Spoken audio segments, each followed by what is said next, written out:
So if you're privileged enough to live in a newly built home, then hey, you won't even relate to this intro. But what's good though? How your day going? Morning, evening, night. Whenever you're watching this video, about to check out Don't Buy the Serial Killer's Mansion, The Haunting of Fox Hollow Farm. Now I'm assuming that it's haunted, whatever. At least that's what the thumbnail looks like. I don't know, unless they moved in there and the serial killer is still living in that home at that moment. I don't know. But just from assuming from the thumbnail. But regardless, I take it it's a ghost in there. And that's one thing I talked to y'all about before, so I ain't gonna talk your ears off. But I always wonder that when I move into homes, because I move into homes that are already built. Sorry, but look, either way I go though, dog. I'll be like, man, I wonder what the hell went down this. So I be looking up ish. I ain't gonna lie, I be trying to be nosy. And one day I feel like, yep, you gonna find some shit you don't want to know, but I do want to know. But regardless though, yo, happy fall. You wanna check out the original video? Link will be in the description below. But let's go. Before Herb Baumeister would become a prolific, horrible serial killer, he was a pillar of his community. He was a doting father. He was a loving husband. His neighbors enjoyed spending time with him because he was high energy and he threw great parties. But what people didn't know from outward appearances is that he was schizophrenic and had been diagnosed at a young age. He also had this deep obsession with death and dying that he could never quite shake.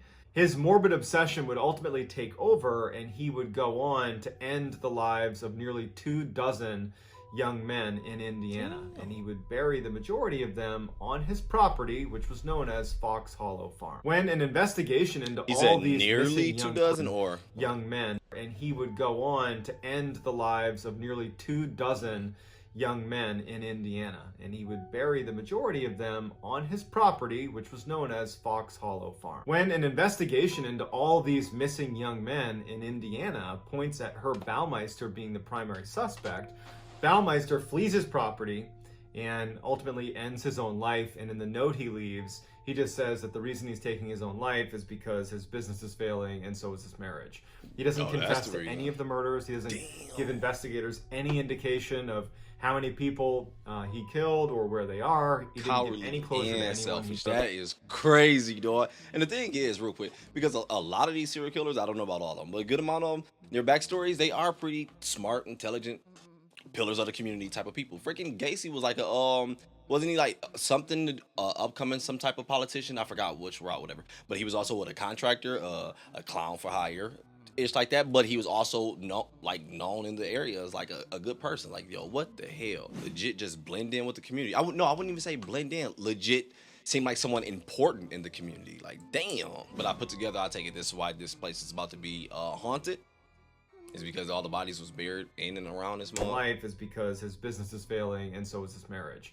He doesn't confess to any of the murders. He doesn't give investigators any indication of how many people he killed or where they are. He didn't give any closure to anyone. He just took his own life, and that was that. And so while investigators did a very thorough search of the property that Baumeister owned, the Fox Hollow Farms property, and found over 5,000 human bone fragments and were able to identify a number of victims, they believe that there are more victims buried at Fox Hollow Farms that we may never uncover. So our story picks up over a decade later when two new owners come in, purchase Fox Hollow Farms, and almost immediately, were they aware? Very strange things start happening in and around the property. Then they record this very famous audio recording inside the property, which that, in conjunction with the other strange things that they had seen around the property, leads them to believe that Fox Hollow Farms is haunted. So before we get into their story and we listen to that audio recording,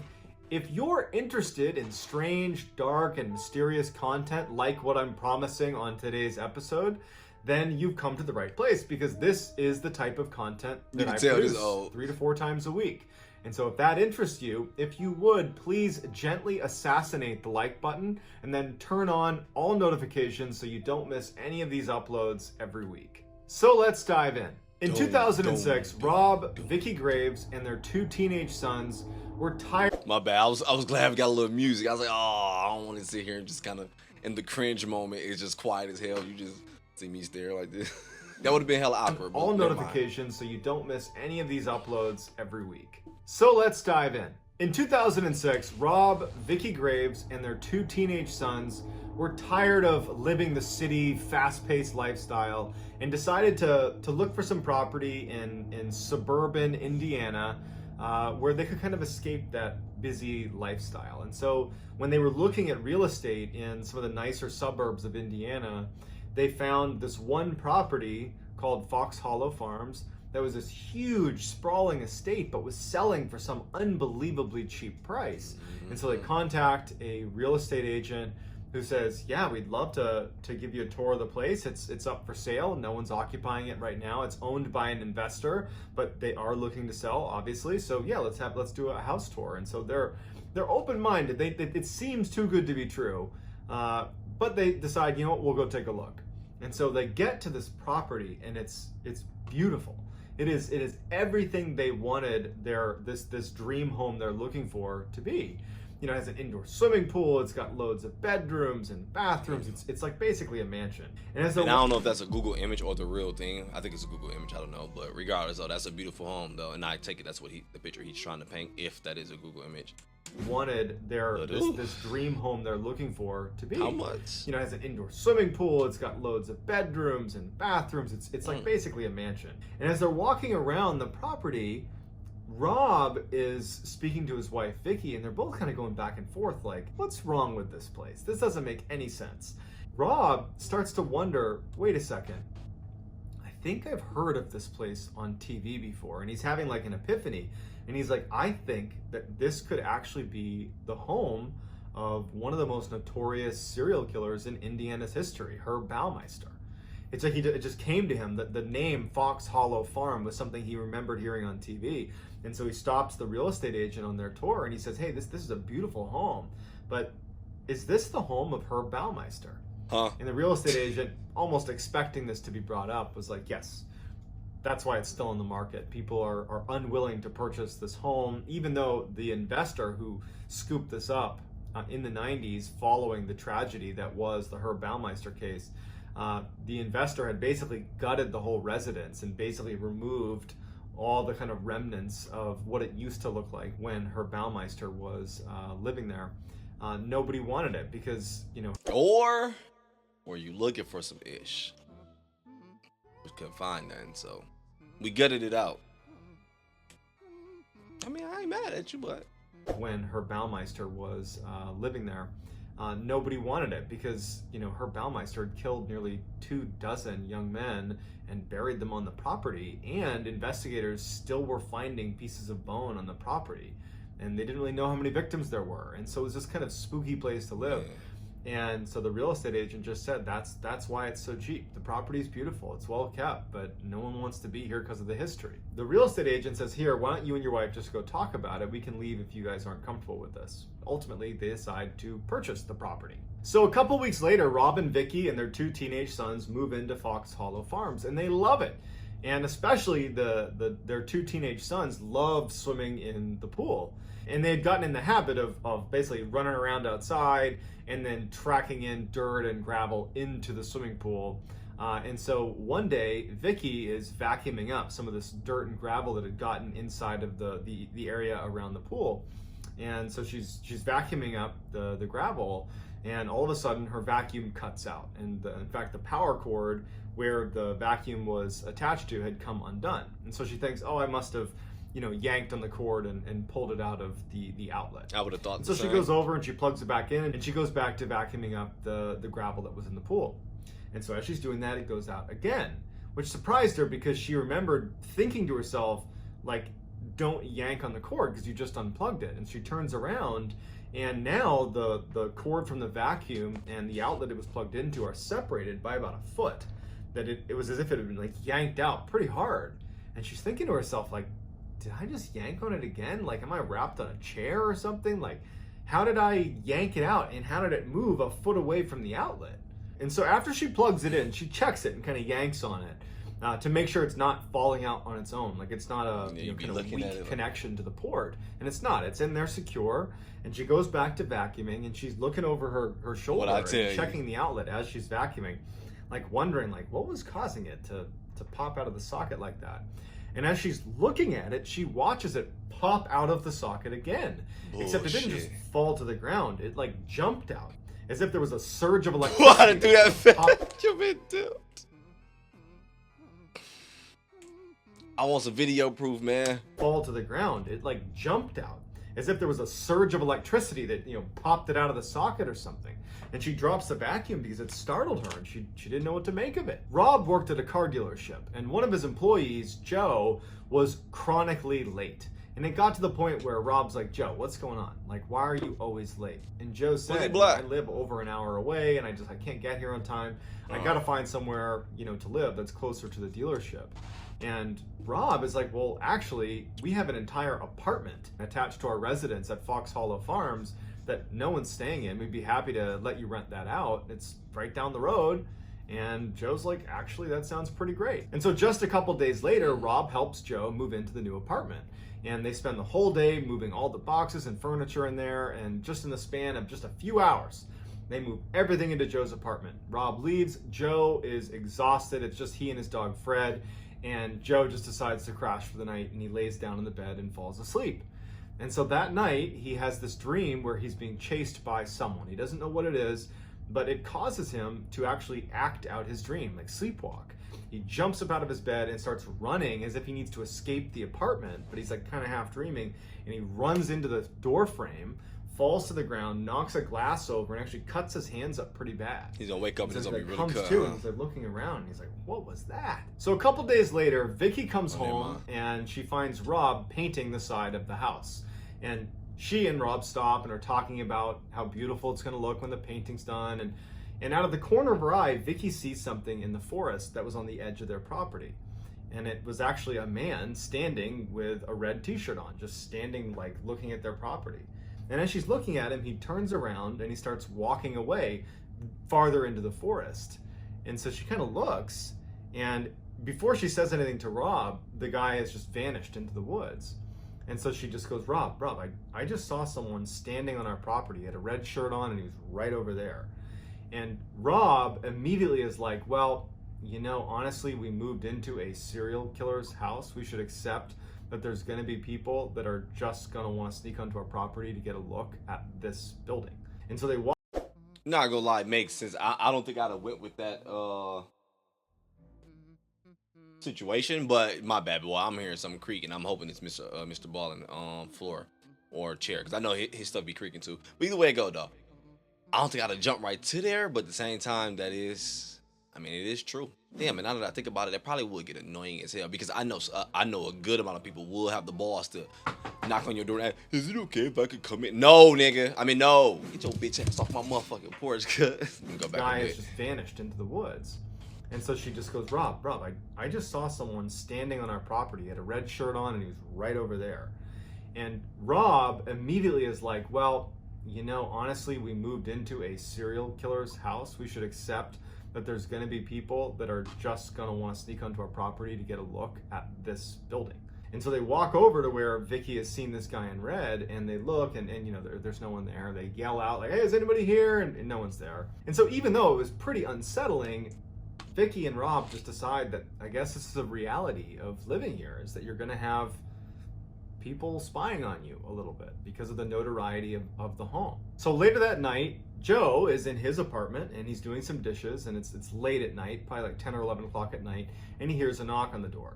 And he's literally mid dishes, his hands are wet, and so he turns off the water and he yells out, hey, just a second, and he starts toweling off his hands. And as he's doing that, the knocking gets louder and more aggressive, and he's like, hey, hold on, I'm just drying my hands off, hold on.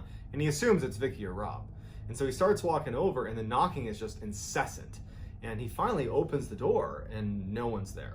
It wasn't like the knocking was going on and stopped, and then he went over there and opened it. It was literally like the knocking was happening as he's opening the door, and no one is standing there. He's like immediately on guard. Like, okay, is someone like on the roof, like bending down? Is someone hiding? Like, what's going on? And he kind of pokes his head out and he's looking around, and he actually steps out onto the front steps there, and he's looking around. And he figured, like, if someone had knocked, they'd be running away if they're gone already, and he can't hear anything. It's just silent. There's no one there. And then he goes back into his apartment, shuts it, bolts the door shut, and out of the corner of his eye, he spots what looks like a man in his bedroom, basically just walking past the door frame into his bedroom. And it totally startles him. His dog starts growling and looking in the direction of the bedroom. And so he walks over there and looks in his bedroom, and there's nothing there. He flips on all the lights, he looks around, and he's like, what's going on here? Like, it totally scared him. So Joe had only been in this apartment for about 3 weeks, and one of the things he had kind of developed a habit doing was in the evenings he would take his dog Fred for a walk along the driveway that was, well lit, and the driveway was pretty long. It's a big piece of property, and he would take his dog up to the end of the driveway and then walk back. And because of what he's just witnessed with the knocking on the door and what looked like someone in his apartment, he decides he just wants to clear his head and go on a walk with his dog. And he figured he could maybe swing by the main house and see if the lights were on in Rob and Vicky's house, because in some way, maybe if their lights were on, it would indicate that maybe they had been over and had been knocking on his door, and tomorrow he'll find out what it was about. Like, he's searching for a way to rationalize this. And he notices right away that Vicky and Rob's house is totally dark. They're asleep. He doesn't make it very far when his dog stops.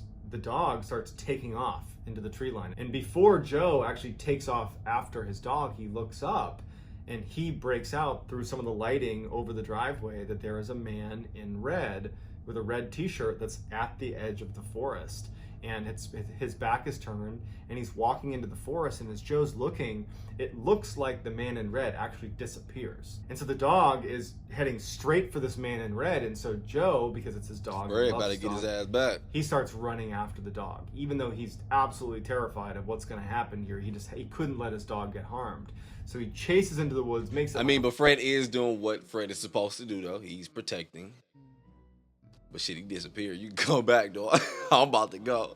Fred go like, this nigga, bitch, he really left, dog. Boy, I went to the crib. Joe, open the fucking door.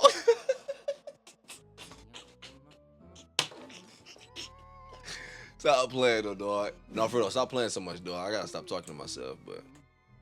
A few feet into the woods where he finds his dog that's now not barking and is actually facing back out at Joe, and it's kind of cowering, looking at where Joe is now standing. And Joe kind of begins to turn, and the man in red is standing right next to him, looking directly at Joe. And Joe just panics and starts running out, doesn't stop to do anything. The dog follows Joe, and they run back to Joe's apartment, run upstairs, shut the door. Fucking temperature! The movie, dog. Damn. Damn, Roach. And Joe just panics and starts running out, doesn't stop to do anything. The dog follows Joe, and they run back to Joe's apartment, run upstairs, shut the door, shut the blinds, lock everything, and they just sit there. For the rest of the night, Joe is literally checking his window and looking outside, because he doesn't know if he just saw that or not, because that person in red had vanished a minute ago. He thought that perhaps he was convincing himself that he saw someone in red because he had just seen like a ghost in his apartment like a few minutes earlier, and he's starting to think that maybe he's just kind of hallucinating all this stuff, or that he's imagining all this stuff. So he wasn't quite prepared to go tell Rob and Vicky or do anything about it. So he just spent the night basically looking out his window and making sure no one was coming into his residence again.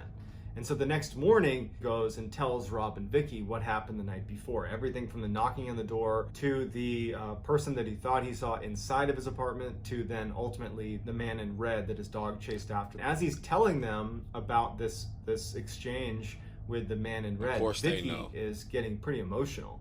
And Vicky is like, I saw a man in red. And she points to the area of their property, and it's the same area that Joe had just been describing where this had all happened. She was like, I saw a man in red right over there. Like, what's going on? So that night, Joe is in his apartment, and Joe is definitely on edge about what had happened the night before. He's increasingly almost listening for noises outside because of how scary the night before was. And he forgoes his walk on the driveway with his dog. I think he's pretty much done doing that after that encounter. And as my bad, damn, I almost choked. But I thought he was about to say he went on another one. My bad. How scary the night before was. And he forgoes his walk on the driveway with his dog. I think he's pretty much done doing that after that encounter. And as he's in his apartment, he hears knocking on the door again. And he yells, "Who is it? Who's at the door?" And no answer. But the knocking continues. And it's one of those knockers. It's the actual knocker on the outside of the door that's being hit over and over again. Damn, he legit can like see a scary movie. The door actually.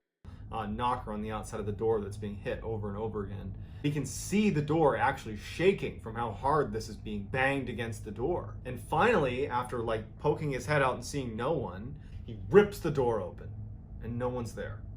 And he looks at the door itself, and the knocker Still is perpendicular to the ground, like someone's holding it up, but no one's there. And as he's looking at it, it swings down and knocks the door one last time. He slams the door shut, locks it, and he's absolutely petrified. He sees the doorknob on the door start to turn. He can hear the sound of the spring tightening as the doorknob slowly turns all the way over into the open position. The door's locked, but the doorknob's been twisted. And he's looking at the door, and then there's silence after the doorknob's being held in the, call it, open position. And then all of a sudden it bursts open, breaking the lock. No one's outside. And he looks at it and he's absolutely frozen for a second. And then he just runs out of his apartment. I was thinking that, to see who is doing this. No one's there. When he turns around and looks into his apartment, he sees a man in white, not in red, who is soaked head to toe, screaming and running towards him, who runs out of the apartment past him and vanishes into the air. And so he takes off. Joe, he's not sticking around, grabs the dog, runs to Rob and Vicky's, and he goes in and tells them what happened. Joe, Rob, and Vicky are so scared that now they're not trying to rationalize that this wasn't a ghost, let's say.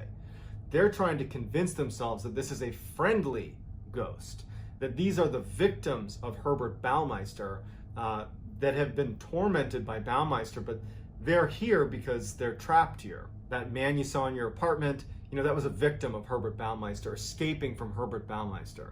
The man in red, that was a victim of Herbert Baumeister. We're dealing with the victims here because so many people had their lives snuffed out here. And so it isn't really calming them, but it's like they're creating a narrative that fits what's happening. Because without a story, this is impossible to understand. And so they really start to believe that what they're experiencing is a haunting, but it is of Herb Baumeister's victims basically acting out their final moments or kind of leading them to what happened to these victims. And so that night, Joe, Rob, and Vicky start going online. All right, dog, yeah. My bad. I'm about to turn this shit off. Boy, I'm big tripping.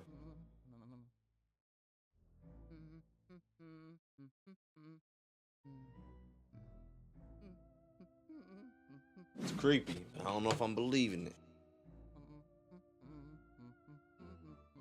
I wanna be living for the love of you. Ooh. That was a hell of a creak, though. I don't think I ever heard one that loud in my crib. That one came through the headphones loud. These victims. And so that night, Joe, Rob, and Vicky start going online and researching who the victims were. The known victims of Herb Baumeister, and there's images of all of these different victims. And as they're scrolling through all the pictures, Joe stops them on one and he goes, "That's the guy that was in my apartment. It looks exactly like the guy that was soaking wet, screaming, that ran out of my apartment." Like, that confirms, this is a confirmation to the three of them, that the entity they're experiencing in this property is definitely the victim. So they do feel reassured at this point. Scared, but reassured that I don't think these the are red the one victims. is. And so they start really aggressively researching the Baumeister case, and they come to realize that there's actually a number of victims, more than likely, that have not been uncovered, that have been buried on this property, only lending in their mind more credibility to the idea that this is a property that is haunted by the victims of Herb Baumeister. And so after a couple of days where there isn't much activity, Joe decides to go for a walk in the woods in the same area where the man in red had been seen by Vicky and by himself a couple days earlier. And he just decides, in broad daylight, I'm going to go for a walk with my dog out in the woods. In broad daylight, I think I would have done it if I did convince myself maybe they do need help. Earlier. And he just decides, in I've broad done it as a daylight, group, I'm going to though. go for a walk with my dog out in the woods. And so he starts walking in that direction, and literally sitting on the leaves, like practically on the trail in plain sight, is a human bone. It's a femur bone just sitting on the trail. Like, the idea that that bone wouldn't have been located during the extensive search for bones on this property is nearly impossible. To Joe, the way he described it is, I feel like that bone was left there for me to discover it. That the man in red, who was more than likely a victim of Herb Baumeister, had led me to finding that bone. And so they believe, Joe, Rob, and Vicky, that when they send this bone in for forensic analysis, that they'll determine that this was another victim that perhaps hasn't been identified yet. And they're kind of expecting it to be the man in red, whoever that was. And so Rob ends up calling the lead detective from the Baumeister case and says, hey, we found a bone. And so they submit that and they take it in as evidence. And Rob asks the lead investigator if he would mind coming to the property and just kind of explaining to them, where things occurred on the property relative to the Baumeister case. Where did all the tragedy unfold? Like, where were people buried? Just to give us a sense of what we're dealing with here. And so the investigator agrees, and the investigator comes out, and the vast majority of the killings happened in the swimming pool, where Baumeister would basically lure young men to come to his property to go swimming. And as soon as they got in the pool, he would strangle them to death. Damn. And the weird thing about the pool area is that Baumeister was, a psychopath, and he had put mannequins all over the inside of this swimming pool that had like party outfits on. And so there are these very eerie pictures of the swimming pool with like mannequins all around the outside, and it was basically a place where he lured his victims and ended their lives. A couple days later, Joe is in his apartment, and he's doing some work at his computer, and he hears a metallic scraping sound coming from his kitchen. And so he goes over to his kitchen, and he finds that all of the knives that were in his butcher's block have been pulled out and lined up neatly in the bottom of his sink, like very neatly arranged. And he's looking at it like, I didn't do that. And he turns towards his workstation, like as if to look around the room, and he notices on the island that sits where he was standing right in front of him, a little bit low down, like halfway up the island, there was all these fresh cut marks in the wood, like a number of cut marks across the wood. Is there any paranormal investigator videos on this? Like people going, I don't know if this is still a open place, if it's public, whatever, if it's still occupied, I don't know, knocked down. But I'm just wondering. I want to see some videos because this is sounding like movie-ish. I get like the little strange stuff where it's like, yo, I think I saw someone or I noticed this happening. But damn, this legit sounds like the entity is like legit human. Cut marks in the wood, like a number of cut marks across the wood. And he's looking at that and he's thinking to himself, is this one of the victims telling me that, perhaps they had been attacked with a knife right here in the kitchen?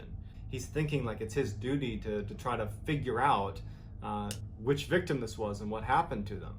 And so he gets his iPhone out and he turns on the voice recorder and he starts recording and asking some questions of the room. And he first make sure to turn off the TV, turn off the AC so it's quiet. And so with his recorder, he starts asking, like, who's anybody here? And there's silence. And he's like, who was the person in the kitchen? Who was walking through the kitchen? And there's silence. And then when he asks again about was there anybody in the kitchen, his dog starts growling and reacting to something in the room. And now Joe hasn't heard anything. He's not heard any confirmation that there's someone in the room. He actually felt quite silly doing it. He takes his phone back to his computer because he takes his dog growling as maybe somehow confirmation that there was something there, and he downloads the audio file and he listens to it. And as he's listening, nigga, is that Mrballen video? I'm about to turn this shit up. My bad. I'm tripping. I'm not being funny. I heard a bird. There, and he downloads the audio file and he listens to it. And as he's listening to the file, right after he asks about is there anybody in the kitchen, he gets a response. Who keeps walking in the kitchen? Who's in the kitchen? The married one. And so as Joe is looking through all their files, he's seeing that every single victim was single. No one's married. They're all young men who are single. The only one who was married, involved in this case, was none other than the serial killer himself, Herb Baumeister. And so Joe has had this revelation, and it's when he realizes that it's not just the victims here. Herb Baumeister, the serial killer himself, is haunting this property. So I'd love to hear what you think is going on. My bad, dog. I'm paranoid this entire reaction. My bad, dog. And I'm not gonna lie to you, even though I was like hella paranoid-ish, dog. This is one of the ones I'm quite sure I'm walking away from it with. It was an amazing story because Mrballen told it in an amazing fashion. And I want to be biased and believe it just because of that. But at the same time, I really feel like this one is really hard for me to believe. Because again, like I talked about earlier, this one sounds like this is really human like this activity does not sound normal. And again, I get it, it was all three of them experiencing it. I don't know, I wanted more. The way it ended, it was like it was just right on that edge for some reason where like he just stopped. I was like, no, I wanted a lot more. Now I do believe this location is haunted because I mean we obviously heard what the hell happened on these grounds, so I do feel like the spot is haunted. I want to look more into it though. Oh my gosh, the way he ended it, it was just like a stop. It was like, no, I wanted the dude to keep going. I definitely wanted to hear more from the story. I want to see more as well. If there's any video out there, I am gonna look it up after this, whatever though. But I do feel like the spot is definitely haunted though. But I don't know if as far as this story. But yo, either way it go though, I'm gonna go ahead and get up out of here and enjoy my day. You do the same thing. Enjoy your day, morning, evening, night, whenever you're watching this video. But I'm out.